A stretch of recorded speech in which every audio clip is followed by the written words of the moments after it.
أعوذ بالله من الشيطان الرجيم. بسم الله الرحمن الرحيم. لئن شكرتم لأزيدنكم ولئن كفرتم إن عذابي لشديد. الآية. إن الله وملائكته يصلون على النبي يا أيها الذين آمنوا صلوا عليه وسلموا تسليما. اللهم صل على سيدنا محمد.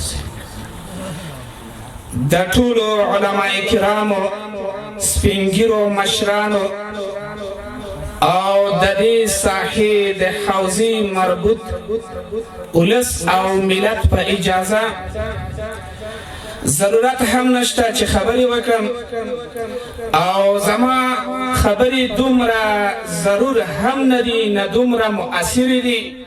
علما شیوخ سپینګیري مشران دلته موجود دي.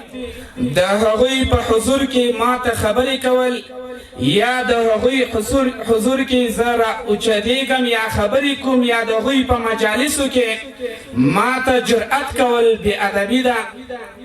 خو بیا هم د مجلس د ناظم او د بعضو ملګرو د اصرار له امله نو د هر څه نه مخکې زه د علماء کرامو فارغینو فضلاو حفاظو ته د امارت د حوزې د مجاهدینو خپلو مشرانو په نمایندګۍ مبارکي وایم او په دې ډېر خوشحاله یم چې دوی د علم له یو بخش نه فارغ شوله، تعلیم او تعلم یې کوه، قرآن حفظ که، احادیث زده کړل.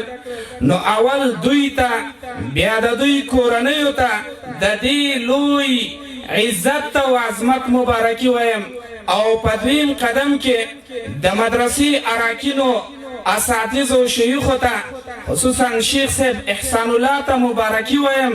الله دې ده ته د دې تکلیفونو د دې ستړیاو پوره اجر ورکړي. الله دې ورته په آینده کې هم توفیق ورکړي چې داسې ګلونه نور هم وروزي او خپل علمي باغچه په خپلو تکالیفو سره ژوندی وساتي. ورته مبارک دې وي. فدویم قدم کې اورونو عزیزانو دا د موږ او تاسو لپاره یو لوی افتخار ده. موږ او تاسو له ډېرو لویو کړاوونو نه راووتلو، ډېر تکالیف او ستونزې مو ولیدلې. داسې حالات موږ تر شا پرېښودله چې مدارسو یا مساجدو ته ورتګ راته ستونزمن و. داسې خلک او اشخاص په وطن کې موجود و چې هغوی داسې مدارس، داسې مساجد، داسې اجتماعګانې نه غوښتلې چې د هغې لپاره څوک راشي یا هلته تعلم او تعلیم وکړي، هلته زده کړې وکړي. داسې مجلسونه موږ په اسانه سره نشو پیدا کولی، بلکې څوک به له ویرې ورته راتللی نه شوله. خو د الله یو خصوصي رحم وشه، د الله یو نعمت په موږ باندې وشه. الله موږ او تاسو ته یو داسې نظام راکړه چې هغه نظام دا کوشش کوي موږ او تاسو ته دا زمینه مساعدوي، موږ او تاسو ته دا کوشش کوي چې موږ داسې مجالس دایر کړو. لله الحمد. نن به تاسو وینئ شاوخوا باندې د مجاهدینو د اسلامي امارت سربکب ځواکونه د داسې مجالسو لپاره هغه حلقه شوي دي. د داسې مجالسو امنیت نیسي، د داسې مجالسو دفاع کوي چې څوک ستونزې ورته ونه رسوي، څوک دې ته ضرر ونه رسوي، څوک ورته تکلیف جوړ نه کړي. او دغه مجلس دا په ښه طریقه سره فقال الله او قال رسول سره پای ته ورسیږي او په آینده کې خلک دې ته تشویق سي چې الحمدلله اوس یو داسې نظام ده چې که دې مجلس ته راسې هغه تا تشویقوي، که دې مجلس کې ته موجود یې هغوی دې امنیت نیسي، که دې مجلس کې ته وي هغوی تا نه خوشحاله کېږي. او داسې نه ده چې که په دې مجلس ته ته راغلې او په تا پسې به د امنیت یا د سپریک او اردو قطعات را روان وي او ستا لاسونه به ولچکوي او یا به توره خولۍ در سر کوي. ومو لیدل داسې له مجالسو له جلساتو نه علما مجاهدین حفاظ مجاهدینو داسې کسان چې هلته روانو یا به په لاره کې د ډرون خوراک شوله یا به جلسه ګډه وډه شوله، هلته به د سپریکو دو په نامه طاغوتي قطعات راغلله. هغه عالم شیخ الحدیث او مجاهد وي له غزې نه لاس تړلی او تورو خولۍ به سر کړه بوبېده. نو په موږ تاسو باندې یو لوی نعمت ده. خو ګورئ دا زه تاسو ته د احسان په خاطر نه وایم، ملت باندې موږ احسان نه بارو. ملت ته داسې نه وایي چې موږ ستاسو امنیت نیولی نو تاسو به زموږ احسان منئ، بلکې دا ستاسو په موږ باندې احسان ده. د دغه ملت کومکونه وه، د دغه ملت ستړیاوې وې چې له موږ سره تکلیف تېر که، کومک یې را سره وکړو. مجاهدینو ته دا تقویه ورکړله چې دا نظام راغی. له مدارسو نه یې موږ ته مجاهدین روزله، تجارانو موږ سره مالي کومکونه کوله، شیوخ او علما کرامو موږ ته سمې لارې ښودلې. موږ چې دې لارې ته سوق سوي یو، دا د دې علما کرامو د دوی تقریرونه، د دوی نصیحتونه دي، دا د دې مدارسو کومک وه، دا د دې ملت، د دې مجاهد ملت کومکونه وه چې موږ دې لارې ته راغلو.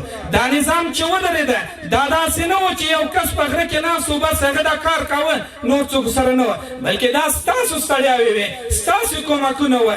چا سرونه قربانول، چا مالونه قربانول، چا عمرونه قربانول، ټول عمر په مدرسه کې ورته ناست وه، مجاهدین یې روزله، خلکو ته په تقریر کې ویلې چې دا لاره حقه ده، اسلامي نظام راتلونکی ده. اوس دغه نظام راغی. نو موږ چې ستاسو امنیت نیسو، که دا جلسه وي، که بله جلسه وي، که ستاسو د کور امنیت وي، که د شپې پیره کوو، که ګزمه کوو، دا ستاسو په موږ باندې احسان ده. موږ ستاسو خادمان یو، موږ ستاسو لکه 20 کاله 25 کاله، بلکې د نبي کریم صلی الله علیه وسلم له وخت نه چې کومه مبارزه، کوم جهاد روان ده، دا موږ په ځان لازم او فرض ګڼلی ده. ستاسو خدمت کول په موږ لازمه دي. موږ به بیا هم که بیا جلسه وي، که بله څه قصه وي، که ستاسو د کور امنیت وي، که ستاسو د کلي امنیت وي، ډېر په خوشحالۍ احسان به هم ستاسې وي، ستاسې خدمت کوو. خو یوه خبره، مخکې مې آیت کریمه تلاوت کړه، الله څه فرمایي؟ علما ناست دي، لئن شکرتم لازیدنکم. ای د نبی کریم صلی الله علیه وسلم امته، ای مسلمانانو، که چیرې تاسې د دغو نعمتونو شکر ادا کړه، شکرانه هم د الله تعالی ادا کړله. هغه شکر څنګه؟ د علما فرمایي په 3 قسمه. له زړه نه به دا وایي چې دا نعمت له طرفه د الله تعالی نه ده. دویم چې ده، د هغه چا چې نعمت منعم، نعمت کوونکي، د هغه به شکریا په الفاظو سره م ادا کوي، د الله حمدونه به وایي چې دا رب په ما څومره لوی نعمت کړی ده. او دریم په جوارحو سره به هم دغه شکر ادا کوي، عبادات به کوي. الله فرمایي کم شکر ادا کړه لازیدنکم، او کم کفر وکړه، خدا نه غسته ناشکري م وکړه، ان عذابي لشدید. الله فرمایي زما عذاب چې ده بیا ډېر سختترین ده. نو دغه ستر نعمت چې الله په موږ کړی، دغه اسلامي نظام چې راغلی، دغه چې په قربانیو باندې دا نظام راغلی، عذاب ډېر سخت ده که ناشکري مې وکړه. ولې بیا عذاب سخت نه وي؟ دغه نعمت الله داسې په موږ ته نه ده راوستلی. دغه نعمت باندې همداسې علما، شیوخ، ځوانان، محصلین، ډاکټران، انجینران، عام ملت ټوټه ټوټه شوی ده. دغه نظام، دغه نعمت الله داسې نه ده راکړی چې داسې هېڅ هم نه وشي، بس همداسې یو اسلامي نظام راغی. 40 کاله بدبختۍ مو نه لیدلې، کور په کور جنګونه مو نه لیدله، 20 کاله هغه وحشت وسه. د کندوز واقعه به درته په یاد وي، همداسې جلسه وه په کندوز کې، تاسو به خبر چا به لیدلي، ځینې به ځوانان یې ته نه یېره به وي، خو دا مشرانو خو دغه مجلس خو ټول پې خبر وه، میډیا کې څوک هلته موجود وه، همدغسې جلسه وه، همداسې علما راټول وه، همداسې حفاظ وه. کفري طاغوتي تیارې راغلې، په هغه مجلس باندې بمبار وکړه، هغه یې دړې وړې کړله، خلک ټوټه ټوټه شول. ماشومان واړه د کور نه داسې ماشومان چې د هغوی هغه پرتګونه هم نه و، دا ډوډۍ ته راغلي و، خیرات وه. یو کس راته قصه کوله، و یو ماشوم هغه په شهادت رسېدلی و، د خیرات وریځې یې په لاس کې وې چې لاس مې خلاص کړه، د خیرات وریځې په لاس کې، دغه قربانۍ باندې راغی دا نعمت. دا نن چې تاسو ته امنیت نیول سوی، همدغسې نور ځوانان وه، هغوی دا نظام راوسته.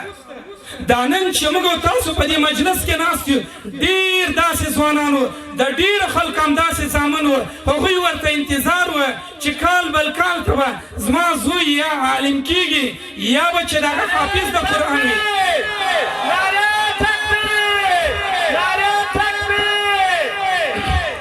نو ورونو همداسې حافظان وه، داسې علما وه، همداسې د مجلس کې انجینر صاحبان ډاکټر صاحبان دي، ډېر داسې خلک وه. زوی پوهنتون مدرسې دارالحفاظ ته لیکلی وه، دی په انتظار وه چې زما زوی به څه وخت بعد هغه راځي انجینر به وي، ډاکټر به وي، عالم به وي، حافظ کېږي به. دی به خبر نه و، زوی به ورک وه، زوی به چېرته د استشهاد واسکټ په غاړه ټوټې ټوټې به شه. کم ده نو وخت هم کم ده. یوه قصه درته کومه د یوه مجاهد څو ورځې مخکې یوه قصه چا راته کوله، د انقلاب د وخت قصه وه. وایي یو ملګری راسره وه، هغه چې د له کوره ووته تعرض ته تللی یا کمین ته تللی، عملیاتو ته تللی، نو کور کې د ده وړه نه وه د خوراک لپاره. بچیان یې ورته ویلي وو چې ته لاړ شه وړه راوړه. دی چې له کوره راوتلی ملګرو سره یو ځای سوی تعرض ده. نو چې کله وای تعرض ختم شه او دغه مجاهد په شهادت ورسید، نو موږ په کټ کې وای واخسته کور ته مور وړه. نو کور نه ماشومان راووتله، هغوی وایي چې اوس په پلار له بازاره راغلی وړه مې راوړي، وایي منډې راولي چې پلار جانه وړه دې راوړه که نه. خو چې کله دوی راووته موږ ورته په وینو سور کټ کېښوده، له پلار جان نه یې وینې څڅېدلې. هغه د داسې مجالسو لپاره، د داسې مدارسو د دفاع لپاره، د داسې علماو قرآن او احادیث د دفاع لپاره هغوی ځانونه قربان کړله. اوس به ځوانان د دې نظام ساتنه کوي. له ملت نه غوښتنه دا ده چې موږ سره تاسو ودرېږئ، تاسو را سره همکاري وکئ. لله الحمد د ومې حوزې ولس او خلک موږ سره سل په سلو کې اوس هم همکار دي. علما که ښې، که عام خلک ښې، که وکیل صاحبان ښې، که سپین ږیري بانفوذه خلک موږ سره ډېره همکاري لري. له همکارۍ نه منندویو اضافه هم ته همکاري غواړو. د مدارسو همکاري را سره شته الحمدلله، د مکاتبو د نورو خلکو د ملت، خو نور هم غواړو چې موږ سره دغه جوړ شوی نظام، دا په وینو پالل شوی نظام، دا په وینو راغلی نظام، دا د سرونو په بدله کې ګټلی نظام، د دغه نظام په باره کې موږ له دوی سره همکار اوسو، دوی له موږ سره همکار اوسي، موږ د دوی وږه، دوی زموږ وږه واوسي. اوس هم همکار دي، نوره هم همکاري غواړو. کله موږ نه کېدی سي کوتاهیانې به کېږي، بعضې ځای کې به غلطیانې کېږي، بعضې مجاهدین به سهون څوک ازاروي تکلیف ورسوي، د هغې در نه عفو غواړو. موږ په جریان کې کوي، موږ به د هغې مخنیوی وکړو، مخکې مو مخنیوی کړی ده. او بیا هم په آخر کې حافظانو ملصبانو د مدرسې اراکینو ته بیا مبارکي وایم. الله دې ورته ډېر توفیق ورکړي. وخت کم ده، خبرو ته خاتمه ورکوم.